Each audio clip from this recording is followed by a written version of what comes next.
Subject, predicate, object, complement के बाद आइए दोस्तों हम लोग थोड़ा ध्यान देते हैं वर्ब की ओर। वर्ब हम लोग लास्ट क्लास में सब्जेक्ट, प्रेडिकेट, ऑब्जेक्ट और कॉम्प्लीमेंट पढ़ चुके हैं। अब हम लोग समझते हैं थोड़ा वर्ब की ओर। ध्यान दीजिएगा दोस्तों। उससे पहले आप लोगों का बहुत बहुत स्वागत है आपके इस इंग्लिश ट्यूटोरियल के चैनल पर, जिसका नाम है learn English with Naveen sir. दोस्तों आप देखते रहिए वीडियो को, स्किप मत कीजिएगा। यहाँ हम आपको इंग्लिश की हर वो बेसिक जानकारी देंगे जिसकी आपको सख्त जरूरत है। तो दोस्तों आइए हम लोग समझते हैं वर्ब क्या होता है। वर्ब क्या होता है, कौन कौन से वर्ब होते हैं, आइए समझते हैं दोस्तों। वर्ब, यहाँ ध्यान दीजिएगा, वर्ब दो तरह के होते हैं। वर्ब दो तरह के होते हैं दोस्तों। हम लोग एक वर्ब को बोलते हैं हेल्पिंग वर्ब, हेल्पिंग वर्ब, और इसी को एक और नाम से हम लोग जानते हैं ऑक्सिलरी वर्ब के नाम से भी जानते हैं दोस्तों। ऑक्सिलरी वर्ब, इसको हम लोग ऑक्सिलरी वर्ब भी बोलते हैं, ऑक्सिलरी वर्ब। और दोस्तों दूसरा वर्ब होता है मेरा मेन वर्ब। दूसरा वर्ब जो होता है दोस्तों मेन वर्ब होता है। दूसरा वर्ब मेरा मेन वर्ब होता है। ध्यान देने वाली बात है दोस्तों कि ऑक्सिलरी वर्ब या हेल्पिंग वर्ब के हैं, उसके बाद मेन वर्ब, इससे हम लोग सेंटेंस फॉर्म कैसे करते हैं, सेंटेंस फॉर्म कैसे करते हैं दोस्तों। वर्ब को और हम लोग बेहतर तरीके से वर्ब के एक पार्टिकुलर वीडियो लेक्चर में समझेंगे। वर्ब का क्लासिफिकेशन आपको बताएंगे, क्या मॉडल होता है, क्या मार्जिनल होता है, क्या ऑक्सिलरी होता है। दोस्तों ये बेसिक क्लास है और यहाँ हम लोग समझते हैं सेंटेंस को किस तरह से हम लोग वर्ब की मदद से बना सकते हैं। सेंटेंस में वर्ब का कहाँ कहाँ यूज होता है, ये समझना है दोस्तों, ध्यान देना है। हम लोग जो सेंटेंस लिखते हैं दोस्तों, ध्यान देना है, सेंटेंस में हम लोग लिखते हैं सब्जेक्ट, उसके बाद आता है, यहाँ पे ध्यान दीजिएगा, सब्जेक्ट वर्ब, उसके बाद हम लोग लिखते हैं ऑब्जेक्ट या कॉम्प्लीमेंट। सब्जेक्ट वर्ब, उसके बाद लिखते हैं दोस्तों ऑब्जेक्ट या कॉम्प्लीमेंट। यहाँ पर सब्जेक्ट के बाद हम लोगों को वर्ब लिखना पड़ता है, और हम जानते हैं वर्ब दो तरह के होते हैं। वर्ब दो तरह के होते हैं, ऑक्सिलरी वर्ब या हेल्पिंग वर्ब, उसके बाद मेन वर्ब। वर्ब जब दो तरह के होते हैं हम लोग उसको कैसे अरेंज करेंगे, ध्यान देना है दोस्तों। सब्जेक्ट के बाद वर्ब लिखेंगे कोई किसी भी सेंटेंस में, वहां दोनों वर्ब का यूज हम लोग कर सकते हैं। जब हम लोग यहाँ पे हेल्पिंग वर्ब का भी हम लोग प्रयोग कर सकते हैं, हेल्पिंग वर्ब, और हम डायरेक्ट यहाँ पे मेन वर्ब का भी प्रयोग कर सकते हैं। मेन वर्ब, हेल्पिंग वर्ब का भी प्रयोग कर सकते हैं और मेन वर्ब का भी प्रयोग कर सकते हैं। दोस्तों आइए समझते हैं हेल्पिंग वर्ब में क्या सब आता है और मेन वर्ब में क्या सब आता है। दोस्तों ये जो हेल्पिंग वर्ब है या ऑक्सिलरी वर्ब है, ये फिक्स होता है दोस्तों। इसमें हम लोग अपने मन से या अलग अलग बुक अलग अलग तरीके से इंक्रीजमेंट नहीं कर सकता है, इसमें बढ़ोतरी नहीं हो सकती है। दोस्तों आप लोग जरूर जानते होंगे, एम है, इज है, आर है, वाज है, वर है, वर है, उसके बाद आपका हैज हो गया, हैव हो गया, कैन हो गया, हैड भी ले लीजिए, हैड हो गया, कैन हो गया, कुड हो गया, मस्ट हो गया, शैल हो गया, विल हो गया। ये सब दोस्तों आपका टोटल होता है ऑक्सिलरी वर्ब। और भी होते हैं ought to, used to, need, dare, ये सब हम आपको वीडियो लेक्चर जो वर्ब का होगा पार्टिकुलर, उसमें और बेहतर तरीके से दोस्तों समझाएंगे। यहाँ बेसिक क्लास में हम लोग समझते हैं इसका यूज हम लोग कैसे कर सकते हैं। ध्यान देने वाली बात है दोस्तों, हम लोग सब्जेक्ट के बाद वर्ब लिखते हैं। यहाँ पे हम लोग सब्जेक्ट के बाद ऑक्सिलरी वर्ब भी लिख सकते हैं और सब्जेक्ट के बाद मेन वर्ब भी लिख सकते हैं। ध्यान देने वाली बात है, सब्जेक्ट के बाद ऑक्सिलरी वर्ब भी लिखते हैं, सब्जेक्ट के बाद मेन वर्ब भी लिखते हैं। सब्जेक्ट के बाद ऑक्सिलरी वर्ब से कैसे हम सेंटेंस बना सकते हैं, और यहाँ पे हम आपको सिखाएंगे एक ही स्ट्रक्चर को तोड़ के कैसे हम उसका अनेक स्ट्रक्चर बना सकते हैं। दोस्तों आप सिर्फ बने रहिएगा इस वीडियो पे, स्किप मत कीजिएगा, नहीं तो फिर आपको ही परेशानी होगी समझने में, इसलिए देखते रहिए। हेल्पिंग वर्ब का हम लोग सब्जेक्ट के बाद हेल्पिंग वर्ब का प्रयोग करेंगे। अब यहाँ पे समझिए दोस्तों हेल्पिंग वर्ब का हम लोग कैसे प्रयोग करेंगे। सब्जेक्ट लिख दीजिए, मान लीजिए हम लिखे पायल, हम लिखे हैं यहाँ पायल। अब यहाँ पे ध्यान देना है दोस्तों, यहाँ पे हम इज का प्रयोग करते हैं क्योंकि ये सिंगुलर है और यहाँ पे इज का ही प्रयोग होगा। एम इज आर की प्रयोग बात करें दोस्तों, प्रेजेंट की बात करें तो यहाँ पे हम लोग इज का एक नाम रहता है, इज का प्रयोग करेंगे। ही रहेगा इज लगा देंगे, सी रहेगा इज लगा देंगे, इट रहेगा इज लगा देंगे, आई रहेगा एम लगाएंगे। दोस्तों ये जो एम होता है इसका यूज जो है फिक्स है, सिर्फ आई के साथ ही हम लगा सकते हैं, अदरवाइज हम कहीं भी इसका यूज नहीं कर सकते हैं। फ्रेंड्स ध्यान देना यहाँ पे पायल इज। अब यहाँ पे इज का प्रयोग करके हेल्पिंग वर्ब का प्रयोग करके हम लोग कितना चीज बना सकते हैं। दोस्तों ध्यान देना है, हेल्पिंग वर्ब का प्रयोग कर रहे हैं, पायल के साथ इज लगा दिए, अ राइटर। सब्जेक्ट के बाद हेल्पिंग वर्ब के बाद हम यहाँ पे कोई भी कॉम्प्लीमेंट लिख सकते हैं, चाहे वो नाउन हो या एडजेक्टिव हो, कोई भी लिख सकते हैं, नाउन हो या एडजेक्टिव हो, जिसको हम लोग कॉम्प्लीमेंट की तरह यूज करेंगे। कॉम्प्लीमेंट की तरह यूज करेंगे, नाउन हो या एडजेक्टिव हो, हम लोग इसको कॉम्प्लीमेंट की तरह यूज करेंगे। यहां समझना है दोस्तों, पायल इज अ राइटर, पायल एक लेखिका है। पायल क्या है दोस्तों? एक लेखिका है। ध्यान देने वाली बात है, पायल एक लेखिका है। यहाँ पे पायल इज ए राइटर में दोस्तों यहाँ पे ए राइटर जो आया है, राइटर एक नाउन है और एक्जुलेटिव वर्ब लगा के हम इसको बना दिए, एक्जुलेटिव वर्ब लगाकर हम इसको बना दिए। ये कि मेरा सेंटेंस हो गया, ये एक मेरा सेंटेंस हो गया। तो यहाँ पे दोस्तों सब्जेक्ट के बाद हेल्पिंग वर्ब लगा के भी हम उसको बना दिए।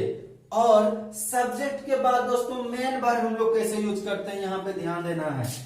पायल सब्जेक्ट लिख दिए, एक ही एग्जांपल से दोस्तों समझिए। पायल के बाद मेन वर्ब हम लोग कैसे यूज करेंगे, राइट्स, पायल राइट्स, पायल लिखती है, पायल क्या करती है, लिखती है। अब दोस्तों यहाँ पे बहुत सारे सवाल हैं। मेरा पहला सवाल है कि यहाँ राइट्स क्यों लिखे, राइट क्यों नहीं लिखे? यही सवाल आपके मन में भी आता होगा, जो भी लर्नर हैं, बिगिनर हैं, सबके मन में ये सवाल आता होगा दोस्तों, यहाँ सर राइट्स क्यों लिखे, राइट क्यों नहीं लिखे? इसी को समझेंगे हम लोग मेन वर्ब के यूज में। और यहाँ पे इज के बाद राइट क्यों नहीं लिखे, राइटर क्यों लिखे, दोस्तों यही समझना है। तो आइए सबसे पहले हम लोग समझते हैं कि सब्जेक्ट के बाद हम लोग हेल्पिंग वर्ब का प्रयोग करेंगे तो वो कैसे करेंगे, और सब्जेक्ट के बाद अगर हम मेन वर्ब का प्रयोग करते हैं तो वो कैसे करेंगे, दोस्तों समझना है। तो आइए दोस्तों यहाँ पे हम लोग समझते हैं कि किस तरह से हम लोग हेल्पिंग वर्ब का यूज कर सकते हैं। स्ट्रक्चर के माध्यम से समझेंगे दोस्तों, स्ट्रक्चर के माध्यम से, क्योंकि आप जानते हैं कि इंग्लिश स्ट्रक्चर पे आधारित है, इंग्लिश संरचनाओं पे आधारित है। हम लोग स्ट्रक्चर के माध्यम से ही समझेंगे कि एक ही स्ट्रक्चर से यहाँ दोस्तों हम कई स्ट्रक्चर आपको बनाना सिखाएंगे। उसी स्ट्रक्चर पे हम आपको सेंटेंस भी बनाना सिखाएंगे, किस तरह से हम वहां पे सेंटेंस को क्रिएट कर सकते हैं, सेंटेंस को अपने से बना सकते हैं। सिर्फ स्ट्रक्चर समझना है दोस्तों। ध्यान देने वाली बात है, यहाँ सब्जेक्ट देखिए दोस्तों, यहाँ पे हम लिखे हैं सब्जेक्ट के बाद MEIGR, उसके बाद हम किसी भी नाउन ये को लिखिए, एडजेक्टिव कोई भी अदर वर्ड को आप लिख सकते हैं वहां पे, वो मेरा सेंटेंस बन जाता है। जैसे कि यहाँ पे लिखते हैं हम लोग Kohli is a player, Kohli is a player. दोस्तों Kohli is a player, Kohli का नाम सभी जानते होंगे। कोहली क्या है, एक खिलाड़ी है, कोहली एक खिलाड़ी है, विराट कोहली एक खिलाड़ी है। दोस्तों यहाँ पे हम लोग MEIGR के बाद डायरेक्ट नाउन या नाउन का प्रयोग कर दिए। प्लेयर क्या है, नाउन है, उसका प्रयोग करके हम एक सेंटेंस बना दिए, कोहली इज अ प्लेयर। दोस्तों अब इसी तरह से हम लोग कई तरह, I am a teacher, you are a doctor, she is a nurse, they are writers, we are Indians, इस तरह से हम लोग कई भी सेंटेंस बना सकते हैं। दोस्तों सब्जेक्ट लगाइए, हेल्पिंग वर्ब लगाइए, किसी नाउन को उठा के रख दीजिए, किसी भी अदर वर्ड को उठा के रख दीजिए। दोस्तों इस तरह से हम सेंटेंस बनाना सीख सकते हैं। आपको हम कई बार एग्जाम्पल से समझाने का प्रयास कर रहे हैं। दोस्तों सीखना है यहाँ पे, Kohli is a player, she is a nurse, you are a doctor, I am a teacher. अब दोस्तों इसी एग्जाम्पल से, इसी तरह से हम लोग स्ट्रक्चर परिवर्तन करके किस तरह से नया सेंटेंस बना सकते हैं दोस्तों, ध्यान देने वाली बात है। यहाँ पे हम नेक्स्ट ये स्ट्रक्चर पे हम तोड़ करके आपको यहाँ पे एक सेंटेंस को क्रिएट किए। आप लोग उम्मीद है कि समझ गए होंगे। अब हम लोग इसी तरह से नेक्स्ट स्ट्रक्चर क्रिएट कर देते हैं। इसके अलावे भी हम लोग उसी हेल्पिंग वर्ब का प्रयोग करके किस तरह से नया सेंटेंस बना सकते हैं। सब्जेक्ट के बाद MEIG लगा दीजिए, MEIGR लगा दीजिए दोस्तों। उसके बाद मेन वर्ब का फोर्थ फॉर्म यूज कीजिए। उसके बाद ऑब्जेक्ट या कॉम्प्लीमेंट जो भी यूज करना है कर लीजिए दोस्तों। यहीं पे आप हम लिख देते हैं दोस्तों, एक एग्जांपल देते हैं, Kohli Kohli is playing cricket. दोस्तों किस तरह से देखिए इंग्लिश सेंटेंस जो है स्ट्रक्चर पे बन रहा है, इंग्लिश सेंटेंस स्ट्रक्चर पे बन रहा है। और वो स्ट्रक्चर हम एक ही स्ट्रक्चर से लाए हैं। सब्जेक्ट के बाद हेल्पिंग वर्ब का यूज करेंगे। उसके बाद हम किस तरह से ऑब्जेक्ट के स्थान पे या कॉम्प्लीमेंट के स्थान पे किस तरह से हम परिवर्तन करके नए नए सेंटेंस को सीख रहे हैं। Kohli is playing cricket, Kohli cricket खेल रहा है। सब्जेक्ट है MEIGR में से हम किसी को भी लगा दिए, किसी को ऐसे नहीं लगा सकते, सबका अलग अलग यूज है दोस्तों। हम M सिर्फ I के साथ लगा सकते हैं। इज का प्रयोग एक नाम ही, सी, इट के साथ ही कर सकते हैं दोस्तों। उसके बाद इसी तरह से कोहली एक नाम है, इसके साथ इज लगा दिए। उसके बाद यहाँ लिखा हुआ मेन वर्ब का फोर्थ फॉर्म, ये मेन वर्ब का चौथा रूप। प्लेइंग, जब कोई काम हो रहा हो वहां पे हम लोग फोर्थ फॉर्म का यूज करते हैं। और यहाँ पे मेन वर्ब का फोर्थ फॉर्म हम यूज किए हैं, प्लेइंग लिख दिए। उसके बाद ऑब्जेक्ट या कॉम्प्लीमेंट, ऑब्जेक्ट के स्थान पे हम लोग क्रिकेट का प्रयोग किए। कोहली क्रिकेट खेल रहा है दोस्तों, कोहली क्रिकेट खेल रहा है। इस तरह से हम कई सेंटेंस, मैं आपको पढ़ा रहा हूं, I am teaching you, you are watching this channel, आप इस चैनल को देख रहे हैं। We are playing in the field, हम लोग मैदान में खेल रहे हैं। इस तरह से कई सेंटेंस को दोस्तों हम लोग बना सकते हैं इस स्ट्रक्चर का प्रयोग करके। आप स्ट्रक्चर सीखिए, क्योंकि इंग्लिश संरचना पे आधारित है। English is based on structures. दोस्तों याद रखिएगा, स्ट्रक्चर सीखते जाइए, आपको हम अंग्रेजी सिखा देंगे। अंग्रेजी सीखना इतना आसान है, आपको ये एहसास हो जाएगा, हम आपको एहसास दिलवा देंगे। नेक्स्ट दोस्तों स्ट्रक्चर इसी पे समझिए। हम सिर्फ इतना ही समझ रहे, सब्जेक्ट के बाद हेल्पिंग वर्ब लगाएंगे तो हम लोग अलग अलग किस तरह से सेंटेंस बना सकते हैं। दोस्तों ध्यान देने वाली बात है, सब्जेक्ट के साथ आप MEIGR लगा दीजिए, उसके बाद टू लगा दीजिए। आप डायरेक्ट मेन वर्ब को मत जोड़िए, टू लगा दीजिए। उसके बाद मेन वर्ब का फर्स्ट फॉर्म लिख दीजिए, मेन वर्ब का फर्स्ट फॉर्म लिख दीजिए। और उसके बाद आप ऑब्जेक्ट या कॉम्प्लीमेंट लिख सकते हैं, कुछ भी लिख सकते हैं दोस्तों। आप वहां पे सेंटेंस क्रिएट कर दीजिएगा और इस सेंटेंस को हम वही यूज करेंगे, इस सेंटेंस को दोस्तों हम वही यूज करेंगे जहां ये जिक्र होना चाहिए, कोई प्लानिंग हो रहा है, प्लानिंग का चर्चा हो।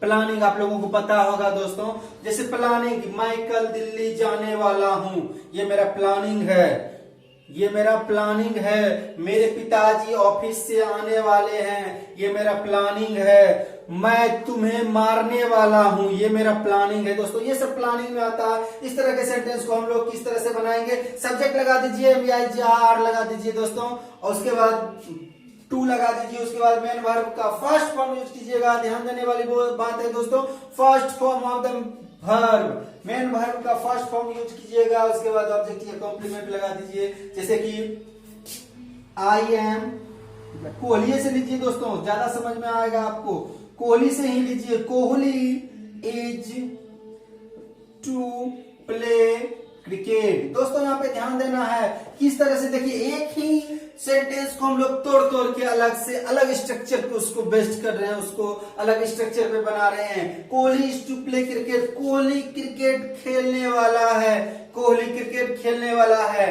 तो दोस्तों आप यहाँ देख रहे हैं किस तरह से हम एक एग्जांपल को लिए, एक स्ट्रक्चर को लिए, उससे कई तरह का एग्जांपल हम क्रिएट कर दिए। दूसरे स्ट्रक्चर को लिए, सब स्ट्रक्चर अभी आधारित है मेन वर्ब हेल्पिंग वर्ब से, सब स्ट्रक्चर अभी आधारित है दोस्तों हेल्पिंग वर्ब से। उसके बाद हम लोग तीसरा स्ट्रक्चर को भी उठाए, उस तरह उससे भी हम सेंटेंस बना दिए, उससे भी हम सेंटेंस बना दिए।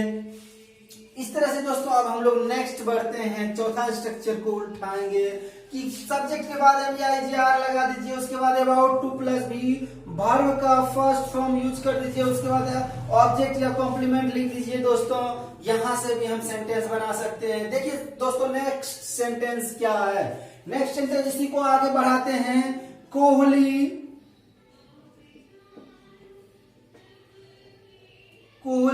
Is about to play cricket. Kohli is about to play cricket, Kohli cricket खेलने ही वाला है। दोस्तों जब कोई अर्जेंट प्लानिंग हो, समझना है, जब कोई अर्जेंट प्लानिंग हो तो हम लोग अबाउट टू का प्रयोग करते हैं। Kohli is about to play cricket, Kohli cricket खेलने ही वाला है। मैं तुम्हें पढ़ाने ही वाला हूँ। I am about to teach you, तुम यहाँ आने ही वाले हो। You are about to come here, मैं वहां जाने ही वाला हूँ। I am about to go there, वह मरने ही वाली है। She is about to die. दोस्तों इस तरह से हम लोग सेंटेंस फॉर्मेशन कर सकते हैं, सेंटेंस को हम लोग बना सकते हैं, क्रिएट कर सकते हैं। क्या सीखकर? स्ट्रक्चर सीखकर। हम लोग इतना जानते हैं, सब्जेक्ट के बाद जब भी आएगा किसी भी इंग्लिश सेंटेंस में, या तो वो मेन वर्ब होगा, या तो वह हेल्पिंग वर्ब होगा, या तो वह मेन वर्ब होगा। ध्यान देने वाली बात है दोस्तों, यहाँ पे हम जितना भी यूज कर रहे हैं, सब्जेक्ट के बाद ऑक्सिलरी वर्ब, सब्जेक्ट के बाद ऑक्सिलरी वर्ब, सब्जेक्ट के बाद ऑक्सिलरी वर्ब, सब्जेक्ट के बाद ऑक्सिलरी वर्ब, हेल्पिंग वर्ब, वही हुआ। ऑक्सिलरी वर्ब और हेल्पिंग वर्ब एक ही होता है। यहाँ पे हम लोग हेल्पिंग वर्ब का प्रयोग करके हम अलग अलग स्ट्रक्चर पे अलग अलग सेंटेंस को क्रिएट कर सकते हैं, अलग अलग सेंटेंस बना सकते हैं। दोस्तों ये हम लोग सब्जेक्ट के बाद हेल्पिंग वर्ब का यूज किए। अब हम लोग सीखते हैं सब्जेक्ट के बाद मेन वर्ब का यूज कैसे करेंगे। सब्जेक्ट के बाद मेन वर्ब का यूज कैसे करेंगे।